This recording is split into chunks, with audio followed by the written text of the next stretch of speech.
Good morning all of you. पिछले lecture में आपको होमोजेनाइजेशन के बारे में बताया गया था, उसकी डेफिनेशन क्या थी, उद्देश्य क्या थे और उसके प्रॉफिट क्या थे और लॉस क्या थे, और इसी के साथ साथ निर्जर्मीकरण के बारे में भी बताया गया था, मीन्स स्टेरिलाइजेशन, और उसके क्या प्रॉफिट थे, क्या उद्देश्य थे और क्या उनकी हानियाँ थी, और स्टेशनाइजेशन के बारे में भी बताया गया था। आज हम बात करते हैं ultra high temperature pasteurisation. Ultra high temperature pasteurisation means UST pasteurisation. इसको हम इस तरह से परिभाषित कर सकते हैं कि this was developed in the 1950। In this milk is heated at temperature of 145 degree Celsius to 150 degree Celsius and holding it for a fraction of second. The milk is packed aseptically soon after the treatment. कहने का तात्पर्य ये हुआ कि इस method का जो develop हुआ था वो 1950 में हुआ था, और इन this milk is heated at temperature, इस मतलब इसके माध्यम से जो मिल्क को हीट किया जाता था उसका जो टेम्परेचर है उसको हम वो 145 डिग्री सेल्सियस से 150 के बीच रखते हैं। And holding it for a fraction of second, इस टेम्परेचर पे हम दूध को कुछ सेकंड के लिए रखते हैं। This milk is packed aseptically soon after the treatment. इन सारी प्रक्रियाओं के बाद जल्द से ही हम मिल्क को जो है क्या कर देते हैं, पैक कर देते हैं। ये आपका अल्ट्रा हाई टेम्परेचर के अंतर्गत ये सारी चीज़ें आती हैं। अब आप बात करते हैं हम अपराइजेशन की। अपराइजेशन क्या है? अपराइजेशन को हम इस तरह से जान सकते हैं। The term uperization has been derived from ultra pasteurization and applied to HTST, means high temperature start time processes for sterilizing milk. This was developed to preserve the nutritive value after heat treatment. In this method, milk is pumped through two preheaters in which its temperature is raised to 77.1 degree Celsius. It is the passed to a high pressure unit where its temperature is raised to 148.8 degree Celsius by direct steam. The heated milk is cooled quickly to 78 degree Celsius. The passed into a vacuum chamber where excess water derived from the steam is removed from milk. The avoid concentration or dilution of the product. The amount of injected steam is balanced by the amount of vapor removed in the vacuum chamber. कहने का तात्पर्य ये हुआ कि यह दूध को निर्जर्मित steriliser करने की आधुनिक विधि है जिसकी खोज स्विट्जरलैंड में हुई। इस विधि में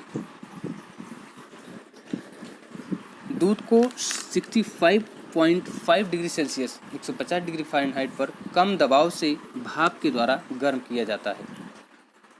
इसमें दूध के विटामिन की उतनी ही हानि होती है जितनी कि पास्चुरीकृत मीन्स पास्चुराइज्ड मिल्क में होती है।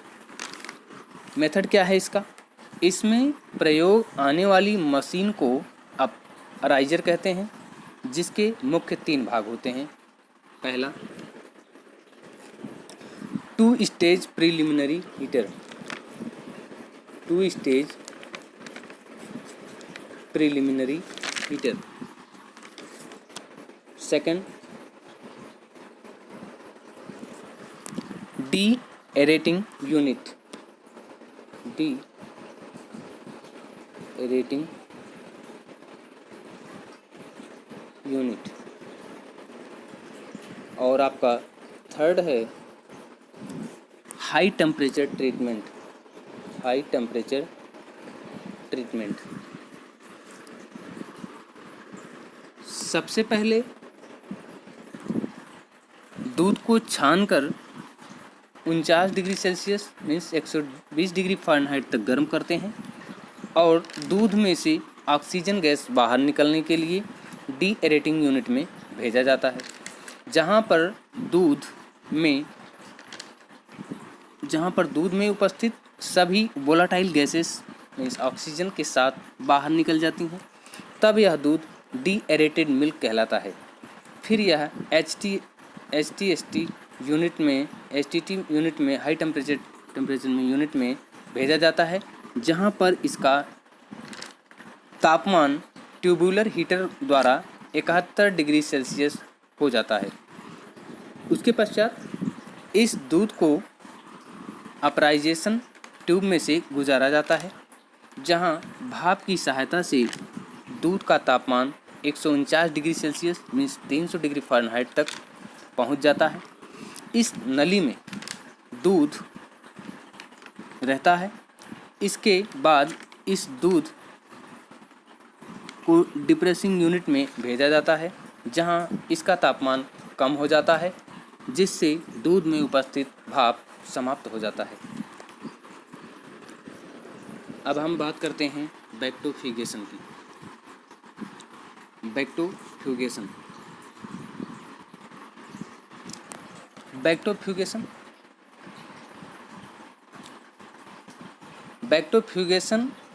is a method for removing bacteria from milk by a centrifugal process. The process was derived by S. Monod of Belgium and Alpha Level Company is in Sweden. When milk is centrifuged in a clarifier, the bacterial count is lowered during the first few minutes of operations and then become constant in the bactofugation. Centrifuge is operated at about 20,000 rpm and is modified so that a small amount of skim milk, about 2.5% by volume, is discharged continuously. Milk is heated to 75 degrees Celsius and passed through two bactofuged, and about 90% of the bacteria of the milk are removed. Centrifuged milk, when passed through second bactofuge, about 20% of the remaining 10% of bacteria are also removed, making a total 99.98% removal. Sediments and bacteria of milk in concentrated form get collected in bowl casing, from which it is removed through a special slug groove. The bowl is double jagged so that cooling water may be circulated during operation to prevent the slug from baking on the inner surface of the bowl. कहने का तात्पर्य ये हुआ कि आज से लगभग 2 दशक पूर्व बेल्जियम के वैज्ञानिक प्रोफेसर एस मोनार्ड ने दूध के जीवाणुओं को मारने के स्थान पर उनको दूध से निकालने पर विचार किया। प्रोफेसर एस मोनार्ड ने दूध को जीवाणुओं को मारने के स्थान पर उनको दूध से निकालने के पर विचार किया था, तथा इस क्रिया को करने के लिए उन्होंने दूध से क्रीम निकालने वाले सिद्धांत का उपयोग किया। मीन्स सेंट्रीफ्यूग मशीन जो होती है उसका उन्होंने प्रयोग किया। उन्होंने देखा कि अधिक चाल वाले अपकेंद्री यंत्र में सेंट्रीफ्यूगल मशीन के द्वारा दूध से 95 से 99% तक जीवाणु अलग हो जाते हैं। बहुत से प्रयोगों के पश्चात प्रोफेसर एस मोनार्ड ने इस विधि का आविष्कार किया और इसका नाम बैक्टोफ्यूगेशन रखा। प्रयोगों के द्वारा यह स्पष्ट हुआ कि जीवाणुओं का अपेक्षिक घनत्व मीन्स स्पेसिफिक ग्रेविटी 1.01 से 1.130 और शुद्ध दूध मीन्स प्योर मिल्क का दूध का अपेक्षिक घनत्व 1.28 to 1.32 में अंतर होता है, जिसके कारण अपकेंद्रीय बल के द्वारा दूध से 95 to 99% तक जीवाणु अलग हो जाते हैं। परंतु इस क्रिया में एक समस्या यह भी थी कि कुछ समय पश्चात बाउल में चिकट इकट्ठा हो जाता था।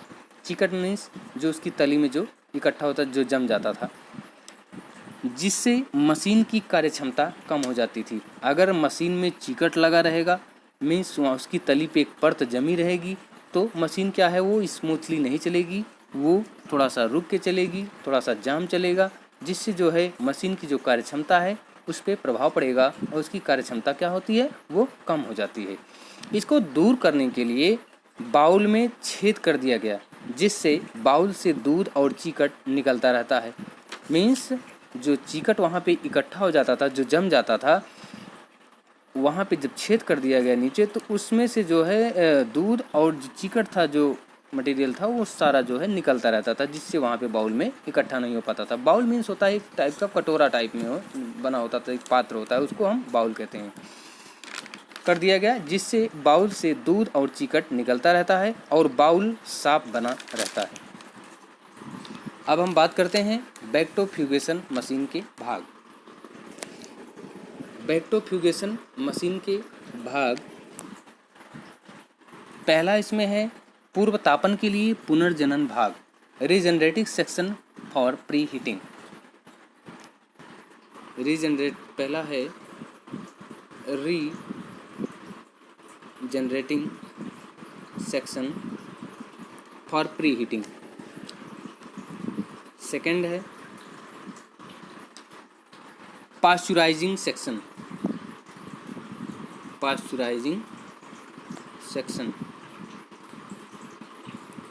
थर्ड है सेंट्रीफ्यूगल मशीन,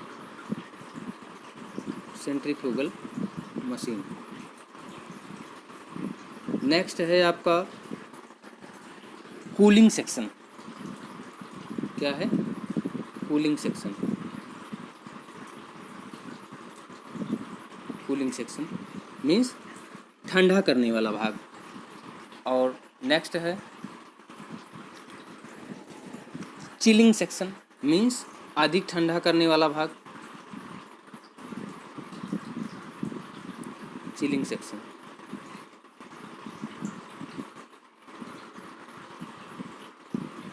मीन्स अधिक ठंडा करने वाला भाग। अब इसमें हम बात करते हैं मेथड की, किस तरह से कार्य करता है। मेथड में आपको क्या करना है, सर्वप्रथम दूध का पूर्व तापन करके छान लेते हैं। मीन्स दूध को प्री हीटिंग, पहले क्या करते हैं, उसको दूध को पहले गर्म करते हैं। गर्म करने के बाद क्या करते हैं, उसको छान लेते हैं। छानने के बाद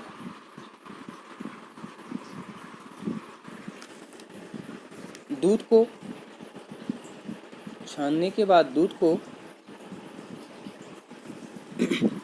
73 डिग्री सेल्सियस, कितना 73 डिग्री सेल्सियस से 75 डिग्री सेल्सियस तक गर्म करते हैं। इसके बाद दूध को दो अधिक तेज चाल वाले अपकेंद्रीय यंत्रों में घुमाया जाता है, मीन्स सेंट्रीफ्यूगल मशीन, जिससे दूध से लगभग कितना 99% जीवाणु अलग हो जाते हैं। क्या होते हैं? दूध से 99% लगभग बैक्टीरिया जो है वो अलग हो जाते हैं। जो दूध बाउल से बाहर निकलता है उसे फिर से गर्म करके अपकेंद्रीय यंत्र में घुमाते हैं। इसके बाद दूध को ठंडा करके भंडारित कर लेते हैं, स्टोर कर लेते हैं। अब इसकी मेरिट क्या है?